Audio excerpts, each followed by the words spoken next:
নমস্কার বন্ধুরা, আমি সিদ্ধার্থ। ২০২৬ সাল আসন্ন বিধানসভা নির্বাচন আসন্ন।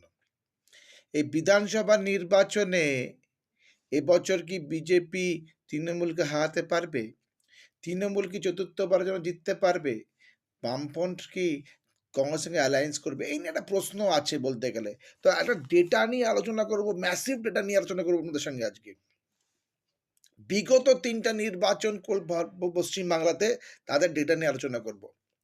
দেখুন, ৩ টে এটা মানে ২০১৯ সালের লোকসভা, ২০২১-এর বিধানসভা ও ২০২৪-এর লোকসভা নির্বাচন। এই ৩ টে ডেটা নিয়ে আলোচনা করি, ভোট পার্সেন্টেজ থেকে আলোচনা করি। প্রথমে ২০১৯-এর লোকসভা আসি ওয়েস্ট বেঙ্গলে। তৃণমূল কংগ্রেস ২২ খানা, বিজেপি ১৮ খানা ও অন্যরা ২ খানা, মানে কংগ্রেস পার্টি মানে। সেখানে তৃণমূলের ভোট পার্সেন্টেজ ছিল ২০১৯ সালে 43.7%। সেখানে কিন্তু ভোট শেয়ার যদি দেখা হয়, বিজেপি কিন্তু 40.6% ভোট শেয়ার করেছিল এখানে। মানে খুব কাছাকাছি ছিল, মোটামুটি 3% গ্যাপ ছিল তৃণমূল আর বিজেপির মধ্যে। কিন্তু আবার দেখুন, ২১ সালের বিধানসভা যখন নির্বাচন হলো, তখন তৃণমূল পার্টি কিন্তু এই 43টা চলে গেল 48%, মানে 5% ইনক্রিজ করে গেল টিএমসির।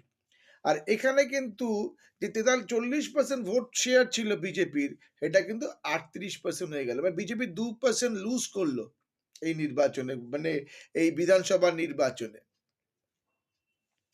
আর যদি ২৪ সালে যদি দেখি, ২৪ সালে নির্বাচন যদি দেখি, তৃণমূল পার্টি কিন্তু তার ভোট শেয়ার ডাউন করলো। মানে ভোট শেয়ার ডাউন করলো, মানে সেখানে তৃণমূল পার্টি পেল 45.7%। কিন্তু বিজেপি পার্টি তার আরো ভোট শেয়ার লুজ করলো, মানে যেটা ছিল ২১ সালে 38%, এটা কিন্তু বেড়ে গেল 38.7।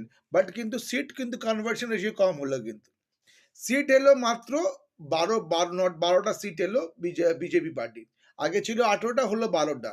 কিন্তু ২১-এর বিধানসভা নির্বাচনে কিন্তু ওদের পার্সেন্টেজটা কিন্তু স্টেডি ছিল বলতে গেলে।